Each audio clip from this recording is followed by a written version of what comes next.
How many wars did this rifle survive? 3 global conflicts. The SMLE remained. It served until 1957. Automatic weapons appeared. That year brought the FNFAL.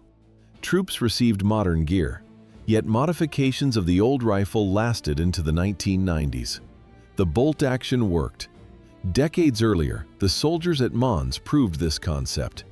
Extensive physical rehearsal pushed the manual mechanism. It exceeded theoretical factory limits. Training mattered. It transformed ordinary infantrymen. Fingers operated the bolt. The cycle required no thought. Muscle memory unlocked the lethal firing rate. Engineers drafted the blueprints, but physical endurance dictated the battlefield reality. Factory specifications meant nothing. The soldier defined the operational output. They were right. 3,800,000 new rifles. The weapon outlasted its original operators, as the Mons veterans disappeared from the rosters by December 1914. The professional infantry force dissolved completely inside the first 6 months of combat. Supply depots opened wooden shipping crates to distribute the escalating factory output. Fresh recruits received standardized rifles directly from the transport racks. The solid timber stock felt heavy to men lacking the necessary muscle memory from the training range.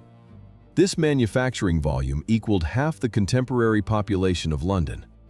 The industrial sector delivered 3,800,000 rifles to an army that lost its entire active reserve in 6 months.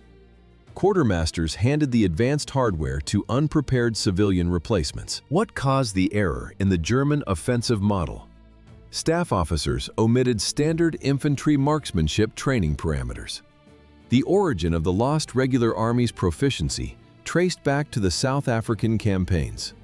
Instructors demanded exact fire from every deployed soldier. Not just designated snipers. The protocol required continuous physical repetition.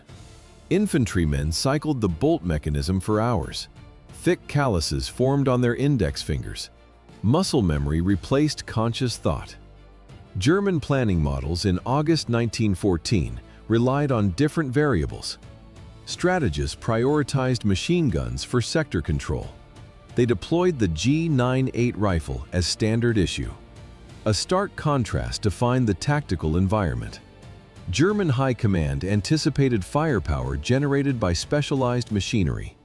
British trench units delivered firepower generated by individual men. The British command had spent 12 years modifying human capabilities. The soldier was the core. Mathematical projections failed to align with incoming casualty reports. The two distinct military theories collided directly in the field. Men of the Second Corps deploy along the canal edge. The Germans evaluate this training output on August 26, 1914. Bolts lock, sights align. 75,000 British operators form the defensive front. This personnel volume equals a modern Olympic stadium capacity. They secure the sector. The SMLE platform executes its design parameters: a trained user, a static trench, an exposed target. The canal line holds for 12 uninterrupted hours. German staff calculations fail. General Smith-Dorrien halts the infantry retreat at Le Cateau. His forward infantry retains critical ammunition reserves. They retain high mechanical proficiency. Sustained casualty metrics far exceed initial operational projections. By September 1914, tactical planning shifts. During the Battle of the Marne, German infantry discards dense assault columns. Individual firing rates force this operational revision. British infantrymen dictate field maneuvers while confronting an attacking force totaling exactly 150,000. Where did the illusion of massed machine gun fire originate? It emerged directly from the tactical arithmetic of a British infantry section. The operational shock experienced at Le Cateau relied entirely on the pure mathematics of firing rates. German staff processed the incoming damage and documented a wall of automatic weapons. A German conscript operated the Mauser-Gewehr 98.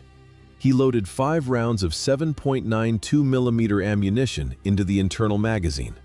He cycled the forward-locking action. The trained output equaled 8 to 10 aimed shots per minute. Across the field, a British regular manipulated the short Magazine Lee-Enfield. He utilized a 10-round capacity and a rear-locking bolt. The baseline standard demanded 15 aimed shots per minute. 30 was achievable. A 10-man British section delivered 150 rounds per minute. A comparable German section produced perhaps 80 to 100. German infantry advanced into this density. Hundreds of rifle bolts cycled simultaneously. The metallic sounds merged into a continuous mechanical crack across the line. This volume simulated automatic weapons perfectly, yet there was no fixed battery. German artillery officers searched for concentrated targets to suppress. They found nothing. There were no static emplacements to silence with shells, just dispersed men working bolt-action rifles. Every British infantryman carried 150 rounds of .303 ammunition. At the minimum standard of 15 rounds per minute, the math was precise. One soldier guaranteed exactly 10 minutes of continuous suppressive fire. His pouches sat empty. The suppression stopped. During those 10 minutes, the volume remained overwhelming. Frontline commanders immediately altered their tactical formations on the dirt, entirely convinced they had collided with a solid wall of machine gun fire. How many machine guns stopped 6 German battalions? At Nîmes, 2 were enough. British tactical doctrine changed the math. It made every infantryman a machine gun equivalent. The merged crack of rapid rifle fire dominated the air.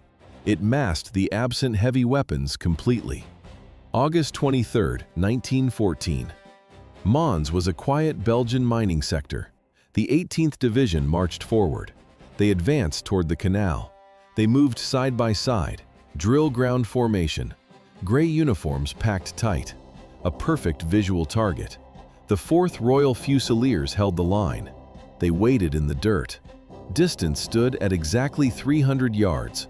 A trained British rifleman could hit that mark with closed eyes. The order came. They fired. They cycled the bolt. They fired again. Brass casings hit the soil. Accurate shots dismantled the dense advancing columns. Flesh absorbed the kinetic impact. 5,000 German soldiers fell killed and wounded. British losses reached exactly 1,600. 5,000 bodies. That equaled a standard European provincial town. It vanished in just 2 hours. The physiological result of professional marksmanship was undeniable. Blood soaked the bridge approaches. The assault finally broke down. German troops fell back. They reorganized quickly. They advanced again before midday. The exact same wall of lead met them. Surviving officers reported heavy battery fire to headquarters. German post-battle staff analysis formally documented the presence of 18 British machine guns. 60 degrees of bolt rotation stood against 90. Those 5,000 casualties forced German command to alter tactics directly under fire along the Mons Canal. A British soldier grabbed his bolt handle and flicked his wrist upward, generating a sharp metallic clank as the rear locking lug disengaged. The infantryman's hand only required a short arc of 60 degrees. Conversely, a German soldier operating the standard Mauser Gewehr 98 pushed his hand through a full 90-degree rotation. That structural difference of 30 degrees saved critical milliseconds on every single movement. Combined with the 10-round magazine of the British rifle, those saved milliseconds stacked into extra rounds fired during intense engagements. On August 23, 1914, across a 20-meter front, 8 British battalions maintained this rapid mechanical cycle. The resulting density of projectiles convinced German headquarters they faced massed automatic weapons. Staff manuals assumed such volume required heavy machinery, which artillery units could easily eliminate.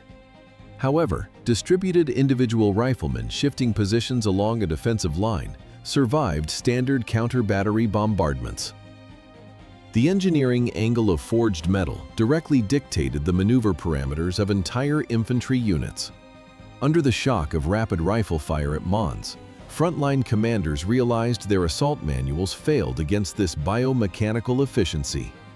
officers immediately issued orders for a dispersed infantry advance before noon. Abandoning dense columns collapsed a 10-year German conscript training program. What did staff officers fear in the Enfield? A specific doctrine. 10 men held .303 Enfield rifles. They trained daily.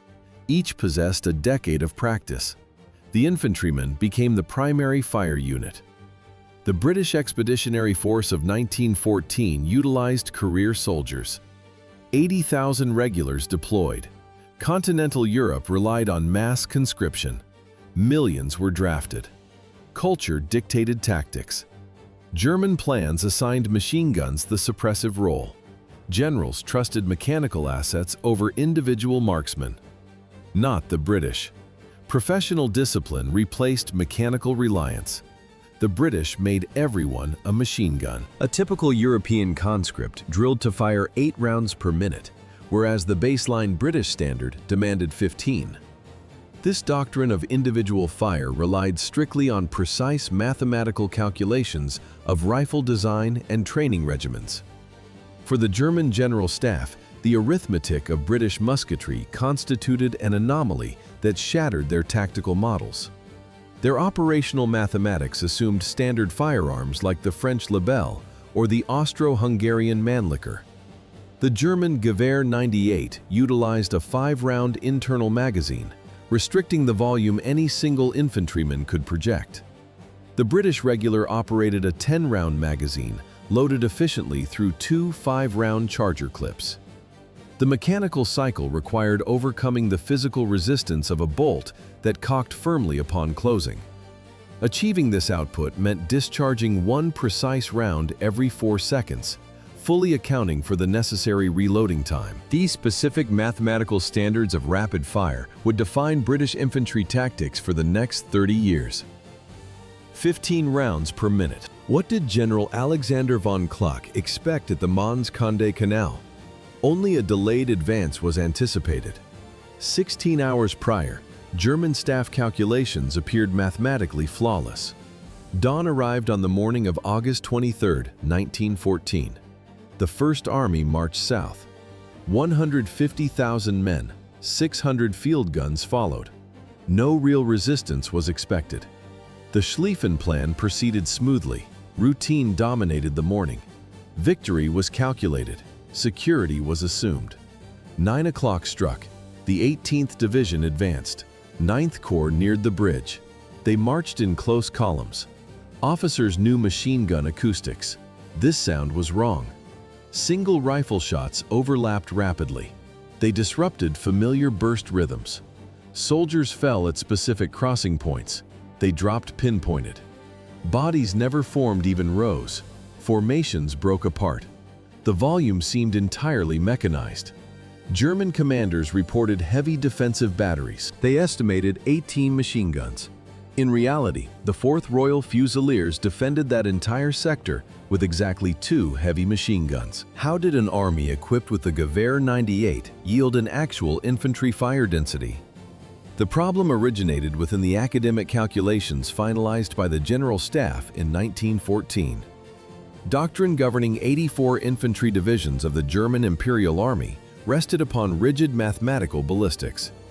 Officers calculated distances for coordinated volley fire by referencing tabular trajectory characteristics of their ammunition.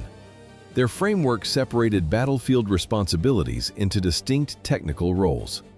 Heavy machine guns generated suppressive volume, while infantrymen executed synchronized volleys directed at ranges exceeding 300 meters. Mechanically, the visual geometry of the Gewehr 98 featured a flush 5-round internal magazine engineered for deliberate engagements. The German projectile launched with an initial muzzle velocity of 2,881 feet per second. This parameter overshadowed the British .303 cartridge, traveling at a slower 2,060 feet per second. However, this mathematical advantage collapsed because the British manual system ultimately delivered a higher concentration of infantry fire. The theoretical German doctrine entirely omitted the critical variable of sustained individual rapid fire. Sergeant Instructor Alfred Schnocksall takes his firing position. He faces a 12-inch target at 300 yards.